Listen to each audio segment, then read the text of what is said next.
ओम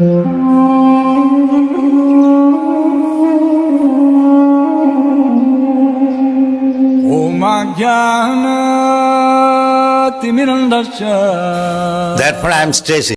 कि एक भक्त में 26 गुण होते हैं और ये चैतन्य महाप्रभु सनातन गोस्वामी को बता रहे हैं कि एक भक्त में 26 गुण होते हैं।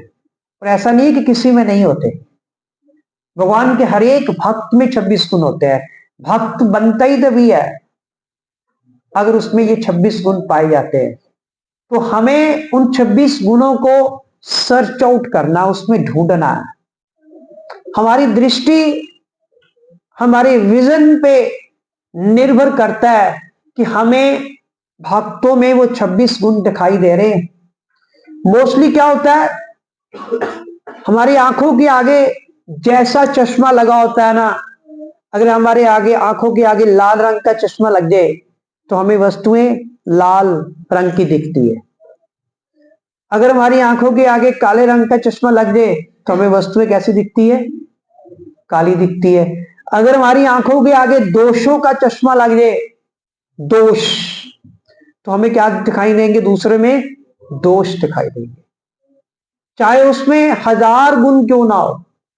लेकिन अब क्या हुआ, हमारी आंख के आगे दोषों का चश्मा लग गया तो हमें उस व्यक्ति में दोष दिखाई देते हैं। लेकिन चैतन्य महाप्रभु सनातन गोस्वामी से डिस्कस कर रहे हैं कि भैया अपनी आंखों के आगे गुणों का चश्मा लगाना है। जब हमारी आंखों के आगे गुणों का चश्मा लगा होगा तो हमें भगवान के भक्तों में केवल गुण दिखाई देंगे। ऐसा नहीं है कि भगवान के भक्तों में दोष नहीं होते, भगवान के भक्तों में भी दोष होते हैं। भगवान के भक्त परफेक्ट नहीं है, केवल भगवान ही परफेक्ट है। अगर कोई पूर्ण है तो भगवान ही पूर्ण है। जो लोग पूर्ण नहीं है, जो लोग अपूर्ण है, चाहे वो भक्ति क्यों ना हो, दोष तो होंगे। लेकिन भगवान की सेवा करने से क्या होता है, जब वो भगवान की सेवा करते हैं, चाहे उनमें लाखों दोष क्यों ना हो, तो भगवान क्या करते हैं, उनको संपूर्ण बना देते हैं। फिर उनके जो दोष भी है भगवान उसको गुणों में बदल देते हैं। तो हमें भी यही करना है कि हमें भगवान के भक्तों में तो गुण देखने ही देखने हैं, तो हमें तो आम व्यक्ति में भी गुण नहीं देखने हैं। अगर आप हर एक व्यक्ति में उसके गुणों को देखेंगे तो क्या होगा, एक दिन वो सारे गुण आप में आ जाएंगे। और अगर आप किसी व्यक्ति में दोष देखेंगे तो आप दोषों का भंडार बन जाएंगे। ऑप्शन आपके पास है। चैतन्य महाप्रभु कह रहे हैं सनातन गोस्वामी को कि ये आप पे डिपेंड करता है कि आपने कौन सी मक्खी बनना है। एक ऐसी मक्खी जो गंदगी पे बैठती है, एक दूसरी मक्खी जो शहद पे बैठती है। मक्खी तो मक्खी है, तो हमें कौन सी मक्खी बनना है, चैतन्य महाप्रभु सनातन गोस्वामी को ये बता रहे हैं। तो आज हम जो 11th गुण जो भक्तों में होता है, 26 गुणों में से 11th गुण है, वो है शांत। यहां पे आ रहा है, दिख रहा है शांत। तो भक्त जो होता है वो सदैव शांत होता है, क्योंकि उसकी इंद्रियां सदैव भगवान की सेवा में नियुक्त रहती है। जब हमारी इंद्रियां भगवान की सेवा में नियुक्त रहती है ना, तो फिर क्या होता है, हमारी इंद्रियां वश में होती है, हमारी इंद्रियां कंट्रोल्ड होती है। और यदि हम अपनी इंद्रियों को भगवान की सेवा में नहीं नियुक्त करेंगे तो वो क्या करेगी, फिर इंद्रियां हमारी माया की सेवा करेगी, संसार की सेवा करेगी, जिससे क्या होगा, हमें बहुत परेशानी आएगी। फिर अगर हमारी इंद्रियां भगवान की सेवा ना करके संसार की सेवा में लगी हुई है तो फिर हम परेशानी में पड़ जाएंगे, क्योंकि माया हमें नचाती है अपनी उंगलियों पर। और जबकि भक्त भगवान की सेवा में लगे रहने के कारण किसकी उंगलियों पे नाचता है, किसके इशारे पे कर रहा है काम? भगवान के इशारे पर। और जब भक्त भगवान की सेवा में काम कर रहा है, भगवान के इशारे पर नाच रहा है, तो वो हमेशा शांत रहता है और हर परिस्थिति में वो शांत रह पाता है। और डॉक्टर केशवानंद प्रभु जी में, जिनकी हमने अभी चर्चा की यहां स्क्रीन पे, जिनकी हमने वीडियोस देखे, उनमें ये गुण साक्षात दिखाई पड़ता है। हमने प्रभु जी के साथ इतना लंबा समय बिताया। पिछले 2011 से मैं और मेरी वाइफ और हम लोग कपूरथला के जो हमारे पुराने डिवोटीज है, जैसे हमारे ऐरावत प्रभु है, हम लोग विशाल प्रभु है, हम लोग बहुत पुराने समय से, काफी समय से डॉक्टर केशवानंद प्रभु जी के सानिध्य में भक्ति कर रहे हैं। और हमने ये चीजें साक्षात प्रभु जी में देखी। हमने देखा कि प्रभु जी चाहे जितनी भी बड़ी प्रॉब्लम में क्यों ना हो, तुरंत ही शांत हो जाते हैं। मैंने एक बार प्रभु जी के बहुत ही पर्सनल असिस्टेंट है भक्ति सिद्धांत प्रभु, तो वो 2022 में फरवरी में जब हमारे घर में आए कपूरथला में, तो मैंने एक उनसे प्रश्न किया। हम लोग तो टेंस हो ही जाते हैं, हम लोग तो एक आम व्यक्ति है, हमें भी लाइफ में कुछ थोड़ी सी प्रॉब्लम आए तो हम लोग टेंस होते हैं। तो मैंने उनसे पूछा कि हमारे आइडियल तो केशवानंद प्रभु है, हमारे तो आदर्श हैं वो, हमारे तो वो भक्ति के सूर्य हैं वो, ये कि क्या प्रभु जी भी कभी टेंस होते हैं? होता ही है ना कि हमारे गुरु कैसे लेते हैं उसको। तो भक्तिचंद प्रभु ने कहा कि ऐसा नहीं है कि संसार में कोई वस्तु आपको नहीं छूती, टेंशन भी आपको छूती है, लेकिन केशवानंद प्रभु 1-2 मिनट टेंस होकर फिर नॉर्मल हो जाते हैं। लेकिन कहते मुझे जब टेंशन होती है, भक्तिचंद प्रभु कहते हैं कि मुझे 2-3 घंटे 1-2 घंटे लग जाते हैं कि उसको रिलैक्स करने में, और हमें तो 2-3 दिन लग जाते हैं। फर्क है, ये फर्क है एक भक्त का। ये भक्त का गुण है कि भक्त जो है तत्क्षण शांत हो जाता है। उसका रीजन है, उसकी लाइफ पे चाहे जितनी बड़ी प्रॉब्लम्स आए भक्त के जीवन में, वो तुरंत शांत हो जाते हैं। यही कारण है, यही कारण है हर व्यक्ति, हम लोग डॉक्टर केशवानंद प्रभु जी की ओर ज्यादा आकर्षित है। हम उनकी बात को ज्यादा मानते हैं, प्रभु जी की बात को, क्योंकि हमें पता है इवन अशांत व्यक्ति भी, अगर हमारे जैसा अशांत व्यक्ति भी प्रभु जी का सानिध्य प्राप्त कर ले तो उससे भी शांति प्राप्त हो जाती है, वो भी शांति प्राप्त कर लेता है। प्रभु जी इतने शांत कैसे रह पाते हैं? अब प्रश्न ये उठता है, हम इतने शांत क्यों नहीं रह पाते? प्रभु जी इतने शांत कैसे रह पाते हैं? वो इसलिए ऐसा कर पाते हैं क्योंकि उनको भगवान पर पूरा विश्वास है। अभी हमें विश्वास नहीं है। हम लोग कहते हैं कि मेरे पास करोड़ रुपया, 2 करोड़, 4 करोड़ होगा तो तभी मेरी रक्षा हो सकती है। हमें भय है कि अगर मेरे पास पैसा होगा, मैं इतना कमा लूंगा, तब मैं अपने आप को सिक्योर महसूस करूंगा। कई बार करोड़ों रुपया भी आपके पास होता है तो वो आपकी हेल्प नहीं कर पाता, हेल्प नहीं कर पाता। आप अगर मृत्यु के शैया पर लेटे हो, डॉक्टर को कहो कि डॉक्टर मैं आपको जितना आपका वेट है उतना वेट के बराबर आपको पैसे दूंगा, तो मेरा एक क्षण भी जिंदगी का बढ़ा दो, वो डॉक्टर नहीं बढ़ा सकता। और मैंने प्रत्यक्ष देखा हुआ है ये चीज, मैंने अपने आंखों से कहते हुए सुना हुआ इतने अमीर व्यक्ति को हॉस्पिटल में कि डॉक्टर मेरी जिंदगी बचा दो, तो मैं आपको आपके नोटों से तोलकर आपके भार जितना पैसा आपको दूंगा। नहीं कर सकते। लेकिन केशवानंद प्रभु जी को विश्वास है। रक्षति विश्वासो, अवश्य रक्षति विश्वासो, क्योंकि उन्हें पूरा विश्वास है। वो कहते हैं कि मैं कृष्ण का हूं, मैंने कई बार सुना है प्रभु जी से कि मैं कृष्ण का हूं, कृष्ण मेरे हैं, और वो कृष्ण जो मेरे हैं वो मेरी रक्षा अवश्य करेंगे। जैसे एक बच्चे को विश्वास होता है ना, जैसे एक बच्चे को विश्वास होता है कि मेरे पिता मेरे हैं, वो मेरी रक्षा करेंगे। बाई चांस मेरा बेटा भी आज यहां पे बैठा हुआ है, और बच्चे को विश्वास होता है कि मेरे पिता मेरी रक्षा करेंगे, तो उसका विश्वास ही है जिसके कारण वो बात जो है वो सत्य होती है। तो प्रभु जी भी यही कह रहे हैं कि कृष्ण मेरे पिता है, वो मेरी रक्षा अवश्य करेंगे, और मेरे जीवन में जो कुछ भी हो रहा है वो भगवान की इच्छा से हो रहा है। मेरी लाइफ में जो कुछ होता है भगवान की इच्छा। अगर कोई हमारी इंसल्ट कर रहा है ना, वो भगवान की इच्छा से हो रही है। भगवान चाहते हैं कि भगवान कहते हैं तुम्हारा समय अब ऐसे है। अगर कोई एक व्यक्ति आपको आपको एक समय में जी जी कर रहा है, आपकी बहुत रिस्पेक्ट कर रहा है, और अगर वो व्यक्ति आज आप पे तू पे आ गया, तो इसका मतलब क्या है? भगवान चाहते हैं अभी आपका वक्त ऐसा है। तो वो व्यक्ति की कोई गलती नहीं है। जो व्यक्ति पहले आपको जी जी कर रहा था, अब आपको तू कर रहा है, उसका कोई कसूर नहीं है। आपका वक्त ऐसा है।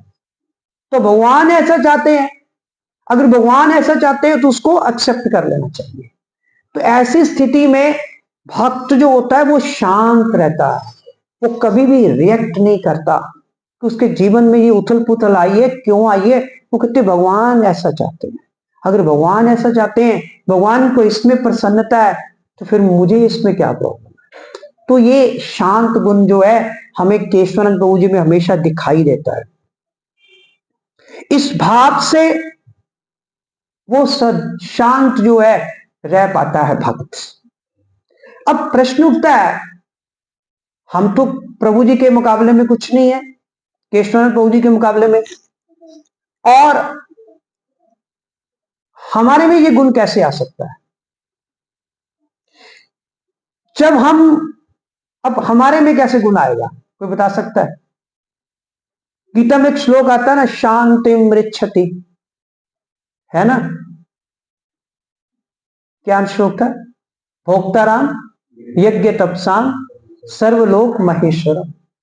कि जब हम भगवान कृष्ण को सभी वस्तुओं के भोक्ता के रूप में स्वीकार करेंगे, सर्वलोक महेश्वरम, सभी लोकों के स्वामी के रूप में मानेंगे, जब हम भगवान कृष्ण को नियंता चीफ कंट्रोलर के रूप में मानेंगे, जब हम मानेंगे भगवान आदि और अनंत अंत से परे है, ना भगवान का कोई आदि है ना भगवान का कोई अंत है, तब हम शांत रह पाएंगे। तभी शांति मृच्छति, वरना हमें कभी भी शांति प्राप्त नहीं हो सकती। तभी गीता में श्लोक है, योग भोक्ताराम यज्ञ तपसा सर्वलोक महेश्वर। और अगला गुण है कृष्णैक शरण। कृष्णैक शरण, कृष्णैक का मतलब केवल एक कृष्ण की शरण। कृष्णैक शरण, जो भक्त होता है वो सर्वथा हमेशा सदैव कृष्ण की शरण में होता है, हमेशा कृष्ण की शरण में, और उसे उन पर विश्वास होता है कि मैं भगवान कृष्ण की शरण में हूं तो भगवान मेरी रक्षा अवश्य करेंगे। केशवानंद प्रभु जी अक्सर कहते हैं कि कृष्ण भगवान सदैव हमारे साथ रहते हैं। उनके सिवाय अगर आप सोचते हो कि आप ये कर लोगे वो कर लेंगे तो आप अपनी हेल्प कर लेंगे, नहीं, सिवाय भगवान कृष्ण के कोई भी हमारी हेल्प नहीं कर सकता। तभी तो कहते हैं राखे कृष्णा मारे क्या है। जिसको रखना भगवान कृष्ण चाहते हैं, जिसकी रक्षा भगवान कृष्ण करना चाहते हैं, उसको कोई मार ही नहीं सकता। और जिसको मारना भगवान चाहते हैं, कंस को भगवान मारना चाहते थे, उसकी कोई रक्षा कर सका? नहीं कर सका। और जिसको भगवान रखना चाहते हैं, जिसकी रक्षा करना चाहते हैं, उसको कोई मार नहीं सकता। और यदि आप भगवान कृष्ण में दृढ़ विश्वास रखते हैं, प्रभु जी कह रहे हैं कि आपका भगवान कृष्ण में दृढ़ विश्वास होना चाहिए, तो फिर क्या होगा? इसको कहते हैं कृष्ण एक शरण। जब आपका भगवान कृष्ण में विश्वास है तो उसको कहते हैं कृष्ण एक शरण। फिर आपको किसकी शरण है? भगवान, केवल भगवान कृष्ण की शरण में हो। प्रभु जी बताते हैं, अपनी लाइफ से हमसे डिस्कस करते रहते हैं प्रभु जी, कि जब मैं नया नया भक्ति में आया तो मैं श्रीमद् भागवतम पढ़ा करता था। तो एक दिन मैंने भागवतम में कुछ ऐसा पढ़ा, फिर मैंने सोचा कि घर बैठे बैठे कब तक भक्ति होगी, ऐसे तो भक्ति नहीं हो सकती। भागवतम में लिखा था कि आपको भगवान पे दृढ़ विश्वास होना चाहिए। तो उन्होंने कहा कि भगवान पर दृढ़ विश्वास तो तभी पता लगेगा कि मुझे वाकई भगवान कृष्ण पर दृढ़ विश्वास है, जब मैं घर छोड़कर, सब कुछ छोड़ छाड़कर, पैसा, धन, दौलत, अपने माता पिता का संरक्षण छोड़ के घर छोड़कर बाहर निकलूंगा, फिर पता चलेगा कि मुझे वाकई भगवान कृष्ण पर दृढ़ विश्वास है या नहीं है। तो प्रभु जी ने अपना घर छोड़ दिया केवल कृष्ण एक शरण के लिए, इस विश्वास से कि मैं कृष्ण एक शरण में हूं, मैं भगवान कृष्ण की शरण में हूं, भगवान कृष्ण अवश्य मेरी रक्षा करेंगे। ऐसा दृढ़ विश्वास है परम आदरणीय प्रभु जी का भगवान कृष्ण पर। मुझे आज भी याद है 12 अगस्त 2012 का दिन। अगर वो दिन ना होता, आज शायद ये मंदिर ना होता, आज हम यहां पे ना बैठे होते। मुझे आज भी याद है कि 24 जुलाई की बात है, हमें किसी ने कुछ ऐसी बात कही कि आपने ये प्रोग्राम 12 अगस्त का जो प्रोग्राम है डॉक्टर केशवानंद प्रभु जी का, वो आपने प्रोग्राम नहीं करवाना। अगर आपने ये प्रोग्राम करवाया तो हमने भी डर गए, हमने कहा प्रोग्राम कैंसिल कर देते हैं। तो हमने प्रभु जी को फोन किया, परम आदरणीय केशवानंद प्रभु जी को, कि प्रभु जी हम रिस्क नहीं लेना चाहते, हम आपका ये प्रोग्राम नहीं करवाएंगे। फर्स्ट प्रोग्राम था, प्रभु जी ने फर्स्ट टाइम कपूरथला में आके प्रोग्राम करना था। स्नेह बिहारी मंदिर में मलकाने महल्ले पावर हेल्थ क्लब के पास हमने प्रभु जी का वो प्रोग्राम रखा था। तो हम डर के हमने वो प्रोग्राम कैंसिल कर दिया। तो प्रभु जी कहते कोई बात नहीं, ठीक है। उनके जो पर्सनल असिस्टेंट थे अचिंत्य चैतन्य प्रभु, हमने उनको फोन किया, उन्होंने कहा ओके। हमने कहा जान छूटी हमारी। मैं दृढ़ विश्वास की बात बता रहा हूं आपको, कृष्ण एक शरण की बात बता रहा हूं। हमने कहा हमारी तो जान छूटी, बड़े खुश, ठीक है कि नहीं। तो 2 दिन बाद मुझे केशवानंद प्रभु जी का फोन आ गया।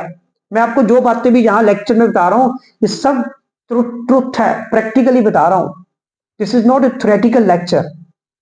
तो प्रभु जी का मुझे फोन आ गया। प्रभु जी कहते हाँ भाई मिस्टर अरुण संगर, तब तो मैं अरुण संगर ही था, अच्युत गोविंद तो बाद में बना 2015 में, कि मिस्टर अरुण संगर ठीक है, आप रहने दो 12 अगस्त 2012 का प्रोग्राम, कोई बात नहीं।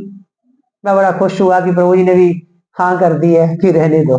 मैंने कहा जान छुटी गई, हमने पंगे में क्यों फंसना। उस वक्त लैंडलाइन फोन था हमारे घर में, तो मैंने ऐसे ही रिसीवर, जैसे प्रभु ने कहा कि रहने दो, मैंने रिसीवर नीचे किया। थोड़ा सा मेरा रिसीवर अभी कान के पास ही था, तो मुझे एक आवाज सुनाई दी। आज उसी आवाज ने हमारा जीवन जो था वो परिवर्तित कर दिया।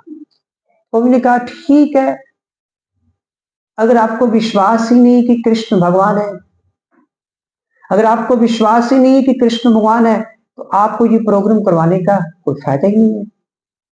लेकिन मुझे विश्वास है कि कृष्ण भगवान है। जैसे उन्होंने कहा कि मुझे विश्वास है कृष्ण भगवान है, मैंने उसी वक्त रिसीवर ऊपर किया। मैंने किसी से नहीं पूछा, मैं कहा प्रभु जी प्रोग्राम होगा। क्योंकि हमने न्यूज़पेपर में एक लाइन्स दी थी, गीता सो गीता कर्तव्य किम अन्य शास्त्र विस्तर है, यह स्वयं पदम नावस्य मुख पदमान विनिसरिता।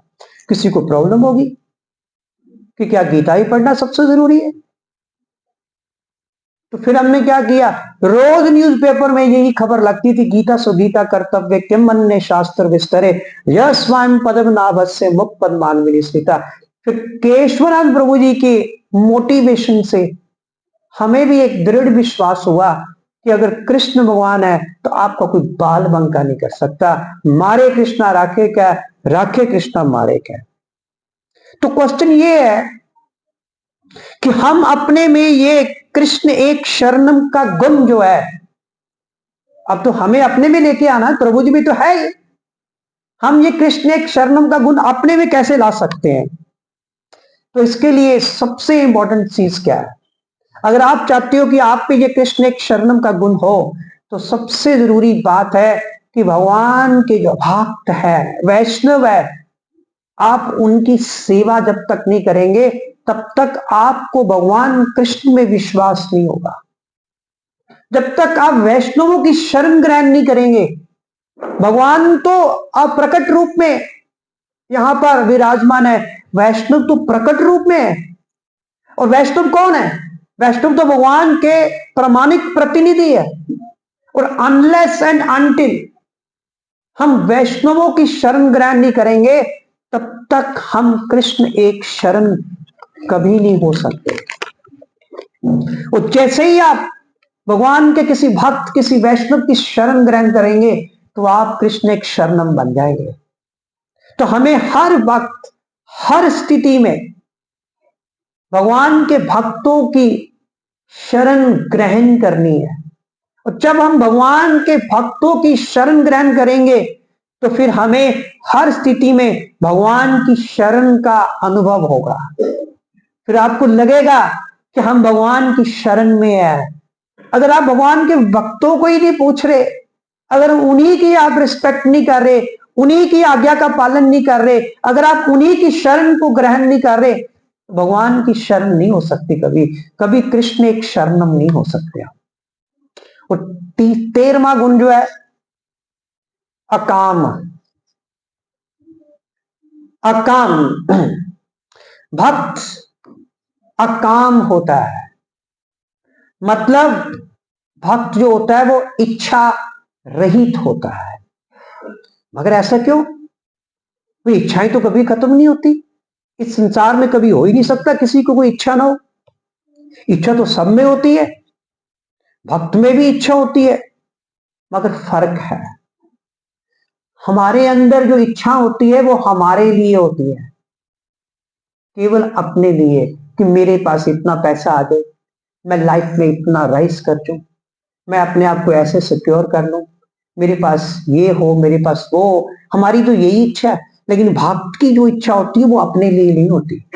भक्त की इच्छा केवल भगवान के लिए होती है। जैसे मैं अभी बाहर देख रहा था कि हमारे अप्रकट प्रभु बाहर, मैं जैसे ही गाड़ी में रुका तो मुझे अप्रकट प्रभु ने रोक लिया। मैं भक्त की इच्छा बता रहा हूं, मैं किसी की प्रेज नहीं कर रहा। तो उन्होंने कहा कि प्रभु जी मैंने आपसे एक प्राइवेट बात करनी है। मैंने कहा बताओ भाई। कहते प्रभु जी हम एक ऐसा बीड़ा उठा रहे हैं, ई रिक्शा, कि हमारे डिवोटीज को कई बार लेके आना पड़ता है। कोई संतपुरा से आ रहा है, कोई गौशाला से आ रहा है, कोई किधर से आ रहा है, तो क्यों ना हमारी एक ई रिक्शा हो जाए। तो मैंने इतने इतने लोगों से बात की है। वो कहते, रावत प्रभु कहते ऐसे, विकी प्रभु कहते मेरी तरफ से, वो कहते मेरी तरफ से। प्रभु जी आप भी अपनी तरफ से कुछ करो। मैंने कहा चलो ठीक है, आप जो कहेंगे मेरी तरफ से आप लिख लो। तो ये है भक्त की इच्छा, ये है भक्त की इच्छा। वो अपने लिए नहीं कर रहे, वो भगवान के लिए कर रहे हैं। इसको कहते हैं आध्यात्मिक इच्छा। इच्छा तो भक्त की भी होती है, लेकिन भक्त की जो इच्छा होती है वो आध्यात्मिक इच्छा होती है, भौतिक इच्छा नहीं है। वो भक्तों के लिए ऐसा कर रहे हैं। वो सदैव सोचता है भक्त कि कैसे भगवान कृष्ण की सेवा करें, क्या करें कि भगवान कृष्ण की सेवा करें। जो भक्तों को अपनी गाड़ियों में लेके आते हैं ना, वो सबसे बड़ी भगवान कृष्ण की सेवा करते हैं। केवल 16 माला जप करना ये भक्ति नहीं है। 16 माला का मतलब ही ये है कि हे कृष्णा, हे राधा रानी, आप हमें अपनी सेवा में नियुक्त कीजिए। और जब आप भक्त की सेवा करते हैं ना, भगवान किससे प्रसन्न होते हैं? अपने भक्तों की सेवा को देख के प्रसन्न होते हैं। अगर कोई भगवान के भक्त की सेवा कर रहे हैं तो भगवान तुष्ट है। तो भक्तों की सेवा ही भक्त की इच्छा होती है। इसलिए अगर आप कृष्ण की सेवा करना चाहते हैं, अगर आप भगवान कृष्ण की भक्ति में आगे बढ़ना चाहते हैं, तो सबसे प्रथम आपको भगवान के भक्तों की सेवा करनी होगी। उनकी सेवा, तभी आप भक्ति में आगे बढ़ेंगे, भगवान तभी प्रसन्न होंगे। अब जो जो नए नए भक्त होते हैं, क्या कहते हो नए भक्तों? कनिष्ठ भक्त। कनिष्ठ भक्त को भक्तों से कोई लेना देना नहीं होता। कनिष्ठ भक्तों को सिर्फ भगवान से, आल्टर से लेना देना होता है। लेकिन जो थोड़े बहुत मध्यम भक्त होते हैं या एडवांस्ड भक्त होते हैं, उन्हें पता है कि भगवान किसकी मुट्ठी में है। भगवान भक्तों की मुट्ठी में है। अगर आपने भक्तों को अपनी मुट्ठी में कर लिया, अगर आपने भक्तों को प्रसन्न कर लिया, तो भगवान तो आपकी मुट्ठी में है। होता क्या है, भगवान के लिए तो करते जा रहे हैं, भक्त नाराज है। भगवान कैसे मुट्ठी में आ सकते हैं? आपको भगवान आपके कैसे प्रसन्न हो सकते हैं? तो इसलिए अकाम का मतलब है भक्तों को प्रसन्न करना, भक्तों के लिए कार्य करना। इसको कहते हैं इच्छा रहित कहते हैं। हमें एटलीस्ट प्रभु जी हमेशा हमें ये समझाते हैं कि हमें एटलीस्ट भक्ति में इतना आगे बढ़ना है कि हम भगवान से संबंध जो है वो स्थापित कर पाए। आपको पता है भगवत गीता में भगवान कृष्ण एक श्लोक बोल रहे हैं, योग क्षेमम। योग क्षेमम, योग का मतलब क्या है? क्षेमम का मतलब है, योग का मतलब है भगवान हमारी हेल्प कर रहे हैं अपने साथ जोड़कर। ये भगवान हमारी हेल्प ही कर रहे हैं कि अपने साथ जोड़कर। और क्षेम का मतलब है भगवान ने कहा तू मेरे साथ जुड़ गया, अब मैं तुम्हें अपने से छूटने नहीं दूंगा, अब मैं अपना संबंध तुमसे टूटने नहीं दूंगा। फिर भगवान क्या करते हैं? क्षेम करते हैं, हमारी रक्षा करते हैं। योग क्षेमम वहां में हम, भगवान कृष्ण कह रहे हैं कि जो तुम्हारे पास है वो क्या है? भक्ति। और जो तुम्हारे पास नहीं है वो तुम्हें मैं देता हूं, वो क्या है? प्रेम। तो भगवान अपने भक्तों को ये चीज प्रदान करते हैं। तो इस प्रकार अकामा मतलब भौतिक इच्छाओं का ना होना। मगर ऐसा नहीं है कि आध्यात्मिक इच्छाएं नहीं होनी चाहिए। तभी हम भक्ति में आगे बढ़ेंगे अगर हमारी आध्यात्मिक इच्छाएं होंगी। इसलिए आध्यात्मिक इच्छाएं जरूरी है। कृष्ण अर्थे सर्व कामः, भक्त भगवान के लिए अथक प्रयास करता है। कृष्ण अर्थे सर्व कामः, अर्थात भक्त जो है भगवान के लिए अथक प्रयास करता है। वो अपने लिए छोटा सोचता है, अपने लिए इच्छा कम करता है। हम लोग क्या करते हैं? अपने लिए मेरा ये हो जाए, मेरा वो हो जाए, मेरे पास इतना हो जाए। लेकिन भक्त अपने लिए कम सोचता है, अपने लिए कम इच्छा करता है। और मगर भगवान कृष्ण के लिए अखिल अखिल इच्छाएं करता है। ऐसी कोई इच्छा ही नहीं छोड़ता। अखिल का मतलब सब इच्छाएं वो भगवान के लिए करता है। जैसे हमारे आचार्य हुए हैं श्रील प्रभुपाद, षट गोस्वामी हुए हैं, उन्होंने अपनी जितनी भी इच्छाएं की भगवान के लिए की। और इन सब की इच्छा भगवान के लिए अखिल थी। और हम ये गुण अपने में कैसे लेके आ सकते हैं? प्रॉब्लम तो ये है, प्रैक्टिकल तो बहुत कुछ है, लेकिन प्रैक्टिकली हम ये अकाम का गुण जो है वो अपने में कैसे लेके आ सकते हैं? तो इसके लिए हमने केशवानंद प्रभु जी से पूछा, क्योंकि 1 महीना प्रभु जी हमारे पास रहे। तो प्रभु जी ये 26 गुण की बात तो हो रही है, और उसमें एक गुण अकाम गुण है, तो हमारी तो इच्छा ही नहीं खत्म होती। हम जो यही सोचते रहते हैं, हे भगवान मेरे बेटे का अच्छा कर दो, हे भगवान मेरे बेटे की लंबी आयु कर दो, मेरे बेटा जिंदगी में राइज करे, हम तो यही मांगते रहते हैं सुबह उठ के माथा टेकते। तो हमारे अंदर से ये इच्छाएं कैसे जाएगी? तो प्रभु ने कहा सिंपल है, अभी आपकी जो आसक्ति है ना अपने परिवार इस संसार में है, तो इसको संसार से हटाकर अपनी आसक्ति को भगवान के चरणों में लगा दो। जब आपकी भगवान के चरणों के प्रति रति उत्पन्न होगी, प्रेम उत्पन्न होगा, तब आप अकाम हो सकते हैं, तब आप अकाम हो सकते हैं। फिर संसार से आसक्ति हटेगी। और इसके लिए कहते क्या करना होगा? तो प्रभु जी जब आए तो हमें उन्होंने एक किताब दी, अभी भी हमारी ड्राइंग रूम में शीशे की टेबल के नीचे वो पड़ी हुई है। वो किताब का नाम है वैष्णवों के चरित्र। वैष्णवों के चरित्र, कि अगर आप वैष्णवों के चरित्र पढ़ेंगे कि उन्होंने क्या किया अपने जीवन में, तब आप में भी ये गुण आ जाएगा। तो ये 26 गुणों में से आज हमने 13वां 11वां और 12वां गुण किया है। तो अगर हम इन गुणों को ध्यान से समझेंगे और इनको अपने जीवन में उतारने का प्रयास करेंगे, तो एक दिन हम भी गुणों की खान बन जाएंगे। तभी रामायण में आता है भक्ति सुतंत्र सकल गुण खाने, भक्ति सुतंत्र सकल गुण खाने, बिन सत्संग न पावे ही प्राणी, बिन हरि कृपा सुलभ न सोई। कि भगवान की जो भक्ति है वो गुणों की खान है, खान है भगवान की भक्ति। अब उस भक्ति जो गुणों की खान है, उसमें से गुण निकालने हमने। भक्ति स्वतंत्र सकल गुण खाने, बिन सत्संग न पावे प्राणी। भगवान के भक्तों में गुण है, लेकिन जब तक संतों का संग नहीं करेंगे, जब तक साधु संग नहीं करेंगे, आपको गुण नहीं दिखेंगे, आप उसमें से गुण निकाल नहीं सकेंगे। भक्ति भी गुणों की खान है।